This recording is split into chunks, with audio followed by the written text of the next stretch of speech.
blood, all the pain,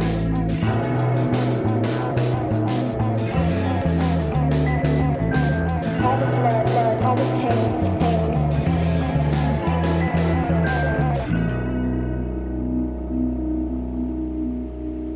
Hey, Crime Sound listeners, welcome back to the podcast. I'm your host, Ashley, and with me always is my partner in crime, Ricky. Hey, guys.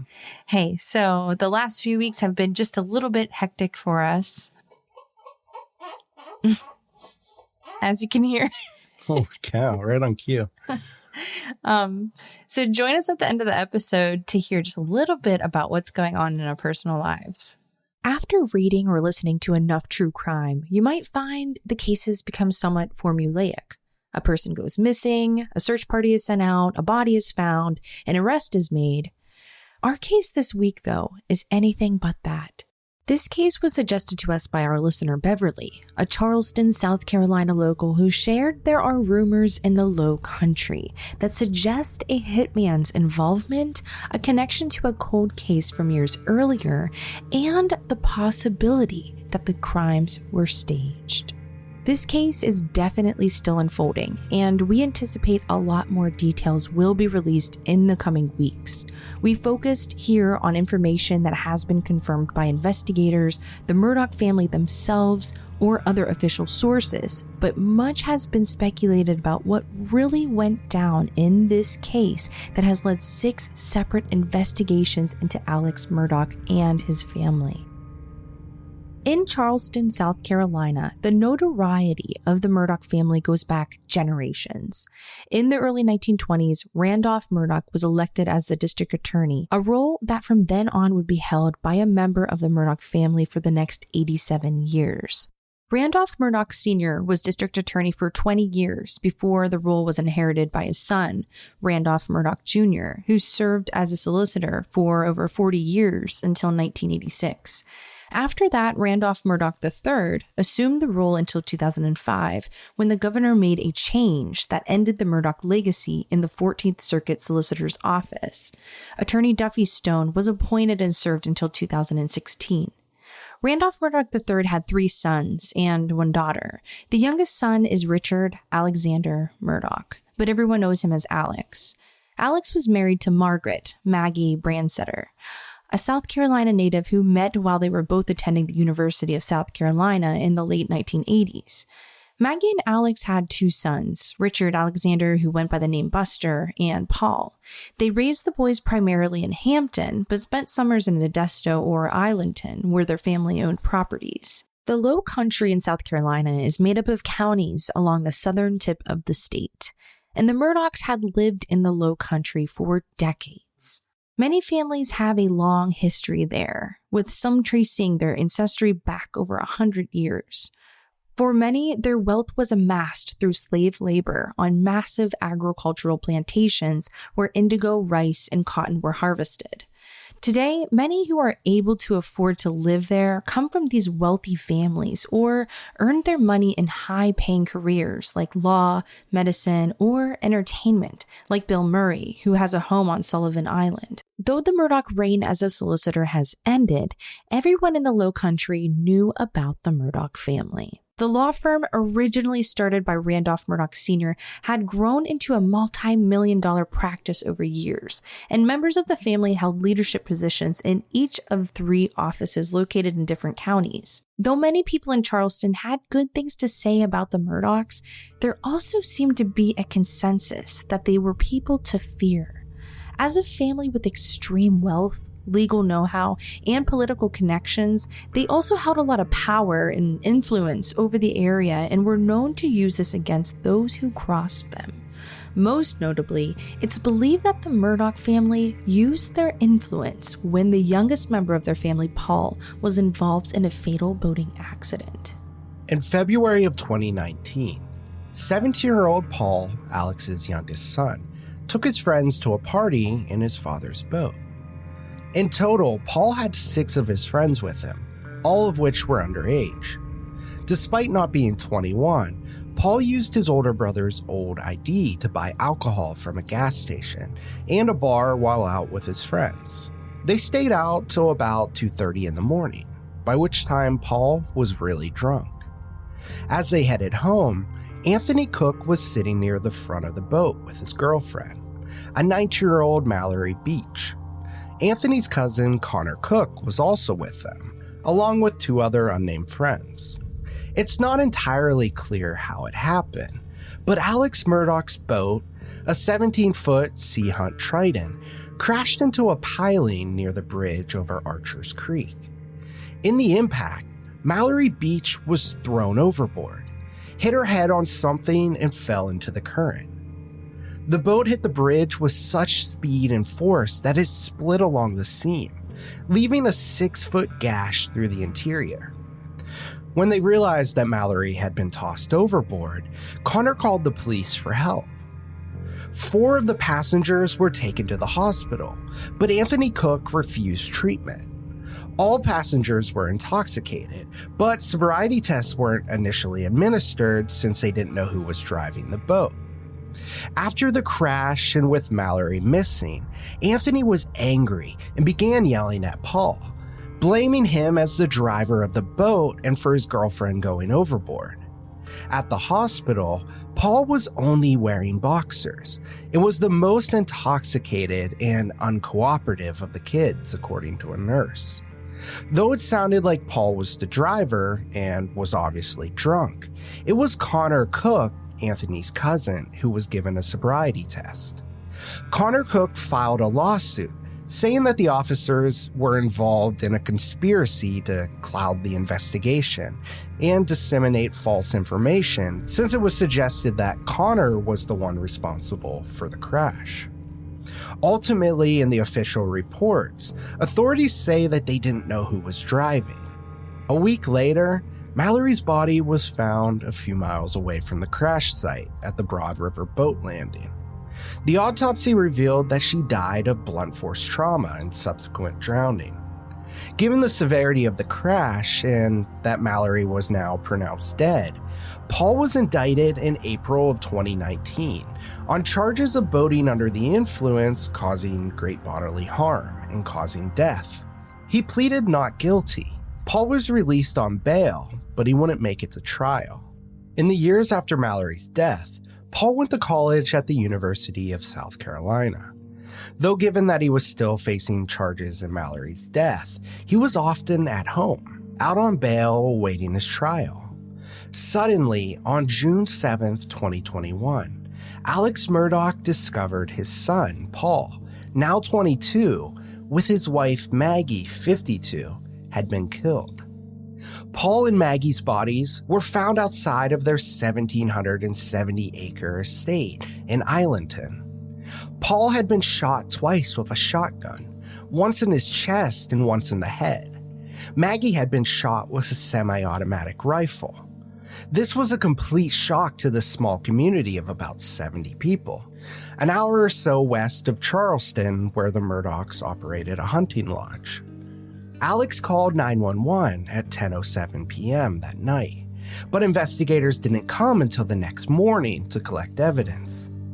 Some shell casings were found at the scene, but the location of the murder weapon was unknown, and there was not much evidence collected. Despite the high-profile family involved, the case immediately went cold. They issued no warrants, subpoenas, and didn't seem to be questioning anyone. Alex had an alibi for the murders, claiming that he was with his mother at the time of their death.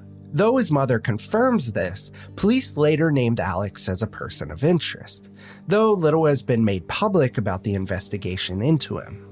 After the limited search, investigators made an announcement that Paul and Maggie's death were not random, that it was most likely a targeted killing, meaning that there was no threat to the public at all. Rumors began to spread in the Low Country that Paul and Maggie's murders were orchestrated by Mallory Beach's family, as a revenge for Paul's culpability in her death. The Beach family adamantly denied this, going as far as providing their DNA to help clear their names. Outside of these rumors, there had been no evidence that they had any involvement at all. Only 3 days after Paul and Maggie's murder, Randolph Murdaugh III died peacefully in his home.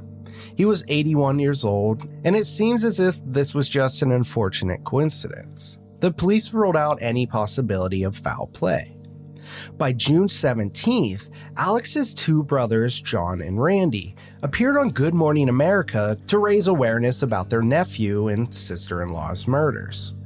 They made it clear that they did not believe that Alex was involved in any way, mentioning that he was completely distraught over what happened. John and Randy seemed to push the rumors about the connection to Mallory's death, saying that Paul had been receiving threatening messages about his involvement with the boating accident. No one in the Murdaugh family took the threat seriously, but on Good Morning America, Paul's uncles appeared remorseful, wishing that they had considered the threats more. Because of Paul's death, the charges that he was facing for Mallory's death and the boat crash were dropped entirely.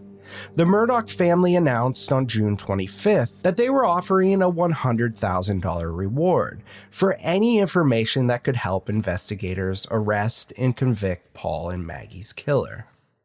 A little over 2 weeks after Paul and Maggie's murder, the South Carolina Law Enforcement Division, or SLED, suddenly reopened an investigation into an unsolved death of a 19-year-old boy named Stephen Smith. Stephen's body had been found lying on the side of the road in the early hours of July 8, 2015, 6 years before Paul and Maggie's death, and 4 years before Mallory's. In the initial investigation, Stephen's death was labeled a hit and run. The police suggested that a large truck had accidentally sideswiped him with its mirror while driving down the road in Hampton County. Stephen frequently had car trouble. His body was found 3 miles from his car, where the gas tank door was opened with the gas cap hanging down. Police alleged that Stephen's car had run out of gas or some other sort of trouble, and he was walking along the road to try and get home or find help. Stephen's mother doesn't buy this story, though. Even with an unreliable car, Stephen wouldn't have decided to walk down a rural road alone in the middle of the night. Though it hasn't been made clear what the connection is, SLED shared that it is because of evidence gathered from investigating Maggie and Paul's death that they decided to reopen Stephen's case. New information came out that according to some pathologists and officers, Stephen's death appeared much more like a homicide, with the wound on his head consistent with a gunshot wound. Some alleged that it looked as if the body had been staged, but another pathologist in the department disputed these claims, saying that his wounds matched those of a motor vehicle crash. It is the pathologist's verdict, not those of an official autopsy, that was entered into the final report. With a possible connection now to another murder, more attention came to the Murdaugh family, and it was realized that another death had occurred on the property. On February 26, 2018, Gloria Satterfield, the family's longtime housekeeper, was airlifted out of their home and to the hospital after a trip and fall accident. In the hospital, Gloria suffered from a traumatic brain injury and wasn't able to speak. Alex Murdaugh spoke for Gloria and claimed that she had tripped over one of his dogs, causing her to fall down the stairs. Gloria died 3 weeks later. After her death, Gloria's sons filed a wrongful death suit against Alex and the Murdaugh family. Gloria's sons were introduced to Corey Fleming, Alex's college roommate, good friend, and fellow attorney, to help manage their legal claims against Alex. The Murdaughs and Satterfields managed to settle, and Alex paid them $505,000 for Gloria's death. After winning their suit, they were introduced to banker Chad Westendorf, another friend of Alex's, to help them manage their money. But get this, in the years since winning their wrongful death lawsuit, Gloria's sons haven't got a single penny of the money they were supposed to receive from Alex. As of September 16th, SLED announced that it was beginning an investigation into Gloria's death. In their investigation so far, they have noted inconsistencies in the ruling of her manner of death. Despite Alex's claims that she died from falling down the stairs, an autopsy was not performed, and on her death certificate, the manner of death is ruled natural, which, if she died from a fall, is clearly wrong. Gloria's sons have gotten an attorney, this time one with not connections to Alex Murdaugh, to fight for their money they were entitled to from their suit. As if things weren't chaotic enough for the Murdaugh family, having lost 3 family members in June and being involved in 2 ongoing murder investigations, on September 3rd, 2021, just a few weeks ago, Alex Murdaugh suddenly resigned from his longtime law firm of Peters, Murdaugh, Eltsroth, and Detrick, or PMPED. The following day, on the 4th, Alex Murdaugh called 911 to report that he had been shot while changing a tire on the side of a rural road in Hampton County, South Carolina. According to Alex, he had pulled over to check for a flat when someone in a blue truck pulled up and fired at him. Alex was airlifted to a nearby hospital. In the first police reports, it said that Alex showed no signs of injury, but this was later amended, saying that the responding officer had checked the wrong box. The statement was corrected again, this time changing the report from a superficial gunshot wound to a major injury. The Murdaugh families issued a clarification saying that Alex had an entry and an exit wound in his head and suffered a fractured skull from the bullet. Alex spent 2 days in the hospital, a surprisingly short time for someone suffering from a major head wound. On September 6th, 2 days after being shot, Alex officially announced his resignation from his law firm and admitted that he was going to enter rehab for a long-time drug addiction to oxycodone. The very next day, though, his law firm, PMPED, contradicted Alex's announcements, saying that he was actually forced to resign. The very next day, though, his law firm, PMPED, contradicted Alex's announcements, saying that he was actually forced to resign after they found out that he had embezzled and misappropriated funds from the firm. It's rumored that up to $10 million is missing from PMPED. By September 8th, Alex's law license was suspended after PMPED contacted the South Carolina bar. Alex's brother Randy, who still works for the firm, released a statement in support of his brother, saying that he was shocked to learn about what Alex had done and had no idea of his drug addiction. No allegations have come forward to implicate Randy, but SLED has opened an investigation into the missing money at the firm. 10 days after being shot, SLED announced that they had made an arrest in Alex's shooting. Curtis Edward Smith, 61 years old, was the gunman. Surprisingly, Curtis Smith was someone Alex knew. He had represented Curtis in 2013 for a speeding ticket, and again in 2015 for a lawsuit Curtis was filing against a forest management company.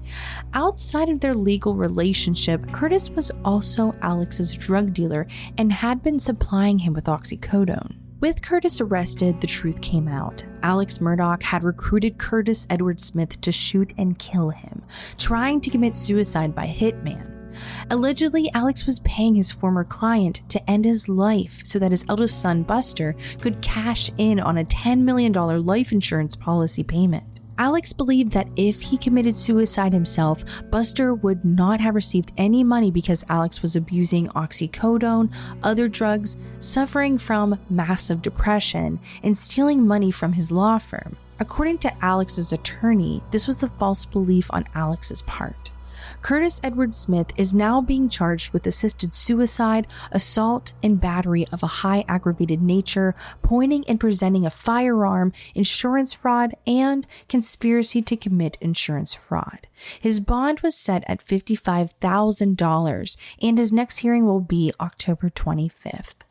The following day, on September 16th, Alex Murdaugh turned himself into the Hampton County Detention Center, admitting to the scheme and his involvement in the shooting. Alex was given a $20,000 personal recognizance bond. He was returned to rehab and will face charges if he leaves the out-of-state rehab facility. Despite having suffered a gunshot wound to the head less than 2 weeks ago, in pictures of Alex at his hearing, there were no visible wounds on his head, no bandages, nor anything to suggest a major injury occurred. This case is clearly still ongoing and rumors are spreading fast, especially given how well known the family is in the area. Unconfirmed claims have been made about Alex having a mistress, that him and his wife were in the process of divorcing, one of the weapons in Paul and Maggie's murder belonging to the Murdaugh family, and so much more. What we know now for certain is that Alex Murdaugh is currently involved in 6 ongoing investigations by the South Carolina Law Enforcement Department. First, for insurance fraud involving the shooting with Curtis Smith. Second, for embezzling money from his law firm. Third, for possible involvement in Mallory Beach's death. Fourth, for possible involvement in the death of Stephen Smith. Fifth, for possible involvement in the death of Gloria Satterfield. And sixth, for possible involvement in the murders of his son Paul and his wife Maggie. We'd love to hear from you on what you think happened in this case. Were the Murdaughs involved in Stephen Smith's death? What about Gloria Satterfield? Did Alex kill his own wife and child? Perhaps because of their knowledge of his crimes at his law firm? Or did he hire someone to do it all for him, like he did with Curtis Smith? We will be keeping an eye out for any new developments in this case and will let you know as they unfold. Thank you all so much for listening to this week's episode. We will see you next week. Crime Salad is a Weird Salad production. Are you kidding me? That was perfect.